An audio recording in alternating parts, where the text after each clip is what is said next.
Assalamualaikum warahmatullahi wabarakatuh. Jadi untuk pertemuan hari ini saya akan menjelaskan materi terakhir kita di semester ganjil ini. Jadi untuk materinya adalah tentang integral atau anti turunan. Materi ini merupakan materi terakhir, jadi untuk pertemuan selanjutnya jika memang masih ada dan memungkinkan, kita akan membahas soal-soal lebih lanjut sebelum UAS berlangsung. Nah, integral sendiri merupakan kebalikan dari turunan. Jadi kalau kita ingin memeriksa penyelesaian suatu integral, kita bisa menurunkan kembali jawabannya. Jadi jawaban yang sudah kita peroleh, kita turunkan kembali. Kalau turunannya itu bentuknya sama dengan soal, maka jawaban integral tersebut adalah benar. Sebaliknya, jika turunannya tidak sama dengan soal, maka jawaban integral tersebut kemungkinan salah. Nah, sebagai contoh, integral 3x kuadrat plus 2dx dalam penyelesaian soal perlu dicari fungsi dengan suatu variabel bebas x yang apabila diturunkan jawabannya adalah 3x kuadrat plus 2. Jadi kalian perlu mencari mencari jawaban sehingga ketika jawaban itu kita turunkan kembali, hasilnya akan kembali ke soal asalnya. Jadi seperti ini, misalkan kita peroleh jawaban 3x kuadrat plus integral 3x kuadrat plus 2dx itu sama dengan x pangkat 3 plus 2x plus c. Nah, untuk memeriksanya, kita turunkan kembali jawaban tersebut. Ternyata hasilnya adalah sama dengan 3x kuadrat plus 2. Berarti jawaban yang kita peroleh itu sudah benar. Nah, itu adalah salah satu cara yang bisa kita gunakan untuk mengecek. Nah, integral sendiri itu terbagi menjadi dua jenis. Yang pertama integral tertentu dan yang kedua adalah integral tak tentu. Jadi maksudnya apa? Pada integral tertentu kita memiliki batasan integral sehingga nanti hasil yang kita peroleh itu berupa konstanta atau bilangan. Sedangkan pada integral tak tentu tidak ada batasan nilainya sehingga hasil dari integral ini nanti berupa suatu persamaan. Nah, seperti itu, atau fungsi. Penyelesaian integral sendiri tidak lepas dari rumus-rumus dasar integral. Jadi, kita mengintegralkan sesuai dengan rumus-rumus yang ada. Ada banyak sekali rumus yang ada di buku-buku. Ini hanya sebagian saja rumus dasar integralnya. Jadi seperti ini. Misalkan ini, kalau kita punya bentuk x pangkat n, integral x pangkat n dx, maka bentuk integralnya atau hasil dari pengintegralannya itu sama dengan 1 per n plus 1 x pangkat n plus 1 plus c. N-nya tidak boleh sama dengan min 1. Kenapa tidak boleh sama dengan min 1? Karena untuk bentuk n sama dengan min 1 ada sendiri rumus dasar integralnya, yaitu integral x pangkat min 1 dx itu atau sama dengan integral super x dx itu sama dengan ln x plus c. Itu adalah hasil pengintegralannya. Untuk yang lainnya, kalian bisa melihat dari rumus dasar integral yang ada di sini, juga bisa melihat dari rumus dasar yang ada pada buku-buku lainnya. Oke, contohnya kita punya suatu permasalahan integral 3 cos 2x minus sin 3x dx. Ini bisa kita selesaikan dengan mengintegralkan masing-masing sukunya. Di situ ada integral 3 cos 2x dx dan integral sin 3x dx. Nah, jadi itu bisa kita pisahkan karena di situ tidak ada pangkat di luarnya. Jadi kita bisa memisahkan. Kita cari integral 3 cos 2x dx. Kalau kita kembali ke rumus dasar integralnya tadi, yaitu integral cos ax dx sama dengan 1 per a sin ax plus c, maka hasilnya adalah 3 dikalikan dengan setengah sin 2x plus c. Nah, itu adalah hasilnya. Jadi hasilnya adalah 3/2 sin 2x plus c. Sedangkan untuk hasil dari integral sin 3x dx adalah min sepertiga cos 3x. Seperti itu. Jadi seperti ini ya. Oke. Sehingga kita bisa peroleh hasilnya adalah, kalau kita jumlahkan dari keduanya, 3/2 sin 2x plus sepertiga cos 3x plus c. Seperti itu ya. Selanjutnya. Ini ada soal yang kedua, adalah soal integral tentu. Jadi kita selesaikan dulu bentuk integralnya, setelah itu baru kita masukkan nilai-nilainya. Jadi dari sini kita peroleh hasilnya adalah 1/4 x pangkat 4 min 2/3 x pangkat 3 plus 4/2 x kuadrat min 5x. Seperti ini. Dari sini ya. Ini adalah hasil dari integral ini. Kita menggunakan rumus integral x pangkat n dx. Ketemu hasilnya. Setelah ketemu hasilnya, karena ini bentuknya adalah integral tertentu, yaitu nilainya dari 1 sampai 4, maka caranya adalah variabel-variabel yang ada di sini, x pangkat 4, x pangkat 3, x kuadrat, dan 5x ini kita substitusikan nilainya, batasan nilainya mulai dari 4 sampai 1. Jadi ini x pangkat 4, berarti kita masukkan 4 pangkat 4 dikurangi 1 pangkat 4. Yang di sini x pangkat 3, 4 pangkat 3 dikurangi 1 pangkat 3, dan seterusnya. Jadi kalau integral tertentu, yang kita peroleh hasilnya adalah berupa nilai seperti ini. Oke. Ini adalah contoh yang ketiga, yaitu integral 4e pangkat 2t minus integral e pangkat t. Itu sudah ada rumusnya masing-masing, kalian tinggal memasukkannya sehingga nanti akan diperoleh hasil seperti ini. Begitu juga dengan integral berikutnya, yaitu 2 sekan 3t tangan 3 theta d theta. Sekan ax tangan ax dx. Ini adalah rumusnya. Nanti hasilnya adalah 1/4 sekan ax plus c.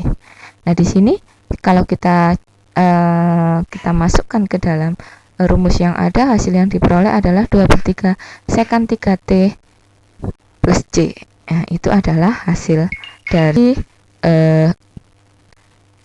integral yang contoh yang berikutnya ini. Oke. Itu tadi adalah beberapa cara atau contoh-contoh soal yang kita selesaikan dengan rumus-rumus dasar integral. Selanjutnya ada latihan soal. Silahkan kalian kerjakan untuk mengukur kemampuan kalian. Jika ada kesulitan, silahkan Anda bertanya. Soal ini tidak dikumpulkan, tetapi jika kalian kesulitan, langsung bertanya sehingga segera terselesaikan. Jadi untuk UTS atau UAS nanti kalian tidak lagi ada kesulitan seperti itu. Selanjutnya materi yang kedua, yaitu integral dengan substitusi aljabar. Substitusi aljabar ini digunakan kalau ada soal integral dengan bentuk-bentuk yang seperti yang ada di sini, yaitu kalau yang dipangkatkan bukan variabel tapi berupa fungsi. Jadi berupa fungsi tersendiri yang dipangkatkan, sehingga memerlukan beberapa manipulasi, diantaranya yaitu dengan substitusi aljabar. Contohnya seperti ini. Misalkan kita punya integral 2x min 3 pangkat 10 dx. Ini sebenarnya bentuknya akan sangat mirip dengan x pangkat 10 dx, hanya saja x-nya itu tidak berupa x, tapi kita harus misalkan ini adalah u-nya apa? U sama dengan 2x min 3. Tapi untuk prinsip integralnya tetap menggunakan itu, tapi dengan beberapa aturan. Aturannya seperti apa? Jadi kita misalkan kita u-nya adalah 2x min 3, sehingga dx-nya itu sama dengan 2. Jadi U diturunkan terhadap X itu kan sama dengan 2, karena 2X diturunkan sama dengan 2, 3 min 3 diturunkan ini sama dengan 0, sehingga DU nya sama dengan 2 DX, sehingga DX nya sama dengan DU per 2. Dari mana? Dari sini ya. Jadi kalau DU sama dengan 2 DX, maka DX sama dengan DU per 2. Nah, dari sini kita substitusikan lagi ke dalam bentuk asalnya. Integral 2x min 3 pangkat 10 dx sama dengan integral U pangkat 10. Nah, ini kan U pangkat 10. dx-nya apa? Dx-nya kan kita tadi sudah ketemu. Dx-nya sama dengan du per 2. du per 2. Jadi, kita masukkan du per 2 sehingga nanti setengahnya bisa keluar. Setengah integral U pangkat 10 du itu sama dengan integral U pangkat 10 ini kan sama dengan 1/11. Jadi 1/11 kali 1/2 berarti 1/22 U pangkat 11 plus C. Dari sini kalau sudah ketemu seperti ini, kalian substitusikan kembali U-nya. U-nya tadi kan bentuknya 2x min 3. Kita substitusikan kembali sehingga hasil akhirnya adalah 1/22 2x min 3 pangkat 11 per C. Kenapa ada C? Karena ini adalah integral tak tentu. Jadi nilainya ada satu konstanta yang tidak diketahui nilainya di sini. Memang harus selalu ditambahkan karena mungkin hasilnya ketika kita substitusikan suatu nilai itu tidak akan sama antara satu nilai dengan nilai yang lain karena ada nilai C di situ. Nah, sudah seperti itu, serupa juga seperti ini. Kalau kita punya integral 1/3x min 1 dx, ini sebenarnya kita bisa menggunakan rumus integral x pangkat min 1 dx. Nah, tapi x-nya di sini berupa 3x min 1, sehingga kita misalkan dulu 3x min 1-nya sama dengan du, sehingga du dx-nya sama dengan 1/3. du per dx sama dengan, sehingga du-nya dx-nya sama dengan, nanti disubstitusikan seperti ini, du sama dengan 1/3 dx, sehingga dx sama dengan 3 du. Dimasukkan saja hasilnya, dimasukkan, nanti akan ketemu nilai seperti ini. Nah, ini bisa kalian lihat, jadi ada beberapa, kita tetap menggunakan rumus dasar integral. Nah, untuk bentuk substitusi aljabar yang kedua, kalau kita punya bentuk fx kali integral fx kali f aksen x atau turunan dari x dx. Nah, seperti ini. Misalkan di sini kita punya integral sin x cos x dx sama dengan integral sin x cos x. Ini adalah manipulasi matematika karena kita ingin merubah bentuk ini menjadi seperti ini. Jadi kita punya tujuannya adalah fx-nya di sini adalah sin x. Nah, di sini adalah d sin x. Kalian tahu d sin x sama dengan cos x dx. Jadi kita ingin mencari bentuk seperti ini. Kenapa ini dx-nya sama dengan d sin x per cos x? Karena sebenarnya d sin x itu sama dengan cos x dx. Sehingga kalau kita masukkan di sini cos x dx dibagi dengan cos x sama dengan dx, sehingga bentuknya ini sebenarnya sama. Dua bentuk ini sama, ini hanya manipulasi yang harus kita lakukan. Aturannya apa? Ini adalah kreativitas kita untuk mencari kira-kira akan dibuat bentuk seperti apa sehingga memudahkan kita untuk menyelesaikan integralnya. Dari bentuk ini nanti akan ketemu sin x d sin x bentuknya, sehingga di sini kita bisa menggunakan rumus ini, x pangkat n integral x pangkat n dx. Kenapa? Karena x-nya adalah sin x. Nah, dx-nya adalah d sin x. Nah, seperti itu. Jadi bentuk seperti ini, sehingga kalau bentuk di depannya sama dan bentuk D-nya juga sama, maka kita bisa menggunakan rumus ini, ketemu hasilnya adalah setengah sin kuadrat X plus C. Nah, bentuk yang ketiga yaitu ketika bentuknya adalah f aksen X per fx. Kalau kita punya bentuk tangen 3t dt, integral tangen 3t dt, kita tahu bahwa tangen itu merupakan sin per cos. Jadi kita rubah bentuknya menjadi sin 3t per cos 3t dt. Nah, di sini kita manipulasi lagi sehingga bentuknya seperti ini. Nah, di sini d cos 3t sama dengan min 3 sin 3t. Sehingga kalau kita mau sin 3t d cos 3t seperti ini, nah, di bawahnya 3 cos 3t-nya tetap ya. Tetapi agar nilainya sama, kita harus membagi dengan min 3 sin 3t. Karena apa?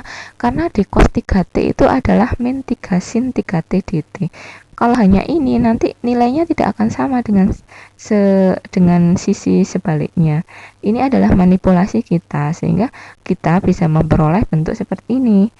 Nah, sin 3t kita hilangkan dengan sin 3t, yang tersisa hanya sepertiganya, jadi min sepertiga integral d cos 3t cos 3t. Ini bentuk ini sudah sesuai dengan substitusi aljabar yang ketiga, sehingga dari sini kita tinggal menggunakan rumus ini saja. Jadi tujuannya adalah, apa sih tujuan dari substitusi aljabar ini? Sebenarnya tujuannya adalah untuk memudahkan kita mencari nilai dari integralnya, seperti itu. Oke, selanjutnya, nah ini adalah beberapa latihan soal. Silahkan dikerjakan, silahkan bertanya, jangan sungkan-sungkan untuk bertanya apapun. Satu langkah sekalian kesulitan, silahkan langsung tanyakan. Nah, seperti itu. Jadi soal ini juga tidak perlu dikumpulkan, hanya tugas mandiri untuk kalian, untuk mengukur kemampuan kalian sendiri dan untuk mengetahui kesulitan kalian di mana. Karena prinsip dari pembelajaran daring ini memang tergantung dari disiplin kalian untuk mengerjakan contoh-contoh soal yang ada. Dan saya sebagai dosen selalu membuka kesempatan untuk bertanya apapun, jangan pernah sungkan. Silahkan Anda tanyakan. Materi terakhir yaitu tentang integral parsial. Nah, integral parsial ini di sini kita kalau kita punya suatu perkalian fungsi yang bukan koefisien dari yang lain, maksudnya seperti apa? Jadi misalkan ini integral x ln x dx. Ln x itu bukan koefisien dari x dan x bukan koefisien dari ln x, seperti itu. Jadi ada dua bentuk yang berbeda dalam satu integral, maka kita perlu menggunakan integral parsial. Nah, rumus integral parsial itu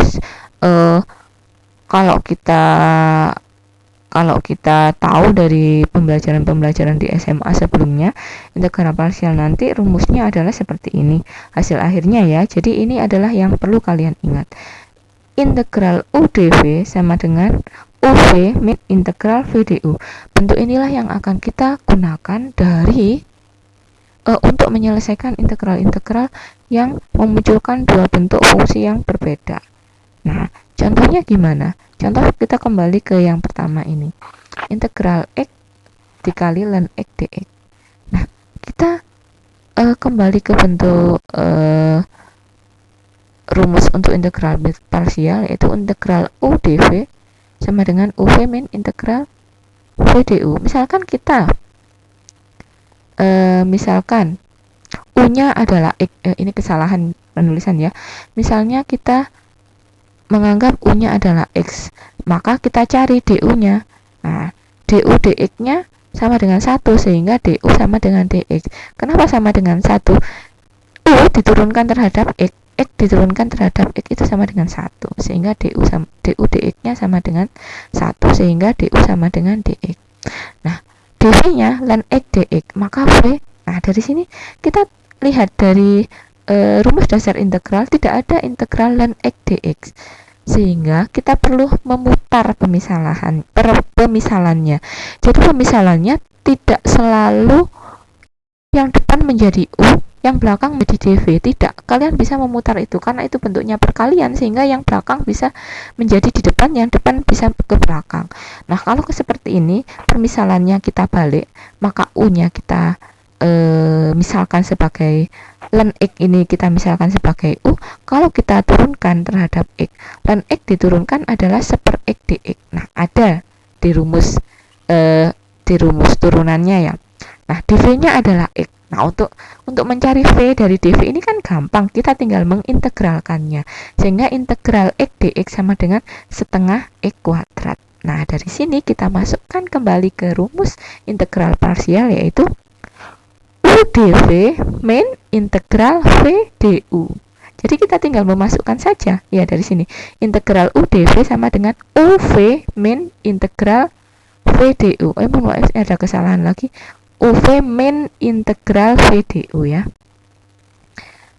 Jadi UV min integral V du. U-nya tinggal kita masukkan. U-nya apa tadi? U-nya ln X. Oh, ln X. V-nya apa? V-nya setengah X kuadrat. Nah, sudah. Min integral V-nya setengah X kuadrat, du-nya per X dx. Kita tinggal masukkan saja. Dari sini pasti akan muncul bentuk integral lagi. Dan kita harus melakukan integral lagi. Tapi di sini integralnya hanya sederhana ya, integral X dx. Yang langsung bisa kita selesaikan dengan rumus dasar integral. Sehingga hasilnya adalah setengah X kuadrat ln X min seperempat X kuadrat plus C. Ini latihan soal untuk contoh soal sebenarnya untuk integral parsial yang dimana kalian harus melakukan 2 kali pemisalan. Jadi tidak cukup hanya 1 kali. Kenapa? Karena setelah kita masukkan ini ya, integral X kuadrat sin X dx. Kita misalkan U-nya adalah X kuadrat. Dari U-nya X kuadrat kita harus mencari du-nya. Du-nya adalah du dx. U diturunkan terhadap X kuadrat diturunkan sama dengan 2X. Sehingga du-nya sama dengan 2X dx. Nah, di sini dv-nya kita misalkan sebagai sin 2X dx. Sehingga v-nya adalah integral dari sin 2X dx. Kita ketemu min setengah cos 2X plus C. Nah, kita tinggal memasukkan saja dari rumus integral parsial tadi. U dikalikan dengan V min integral V du. Kita tinggal masukkan saja U-nya berapa, V-nya berapa, V-nya du-nya berapa. Tinggal kita masukkan saja. Oke, dari sini ternyata setelah kita masukkan, kita substitusikan, ketemu hasilnya masih seperti ini. Min X kuadrat per 2 cos 2X ditambah integral X cos 2X dx. Nah, di sini masih muncul integral lagi dan masih 2 fungsi yang berbeda lagi, sehingga kita perlu memisalkan yang kedua. Untuk jawaban yang pertama kita keep dulu. Nah, suku pertamanya kita keep dulu ya, hasil yang sudah nggak ada integralnya ini kita keep dulu. Kita harus menyelesaikan bentuk integral ini. Setelah diselesaikan, kita misalkan lagi U-nya X, kita cari du-nya, maka sama dengan dv-nya kita misalkan sebagai cos 2X tadi. V-nya maka integral dari cos 2X kita ketemu setengah sin 2X. Kita substitusikan lagi menggunakan rumus integral parsial. Di sini jadi UV min integral V du. Nanti masih muncul lagi. Di sini masih muncul integral setengah sin 2X, tapi ini kan bisa langsung kita selesaikan menggunakan rumus dasar integral yang ini, sehingga ketemu hasilnya adalah seperti ini, setengah dikali min setengah cos 2X. Nah, jadi hasil akhirnya tadi yang kita keep ditambah hasil yang kedua ini setengah X sin 2X ditambah hasil yang ketiga. Nah, itu adalah contoh penggunaan integral parsial di mana kalian harus memisalkan beberapa kali. Ini juga sebagai latihan soal kalian, karena kunci dari penyelesaian turunan dan integral adalah latihan. Kalian harus sering-sering berlatih untuk melatih keterampilan kalian. Ini harus dimisalkan seperti apa dan ini akan seperti apa. Jadi integral ini memang butuh pembiasaan dalam pengerjaannya, sehingga kenapa kalian usahakan untuk menyelesaikan latihan soal yang telah ada di sini. Saya tidak menuntut kalian untuk mengumpulkan hasil dari latihan soal ini. Silahkan kalian kerjakan untuk diri kalian sendiri, untuk melatih kemampuan kalian dalam penyelesaian integral. Untuk materi hari ini itu saja. Minggu depan semoga kita bisa bertemu untuk pembahasan soal-soal, dan kalau ada kesempatan lagi walaupun tidak ada pertemuan, mungkin saya akan memberikan pembahasan soal-soal. Untuk saat ini cukup, untuk hari ini cukup, materinya cukup di sini. Silahkan diselesaikan latihan-latihan soalnya, silahkan bertanya kapanpun dan apapun akan saya jawab sebisa saya. Terima kasih. Assalamualaikum warahmatullahi wabarakatuh.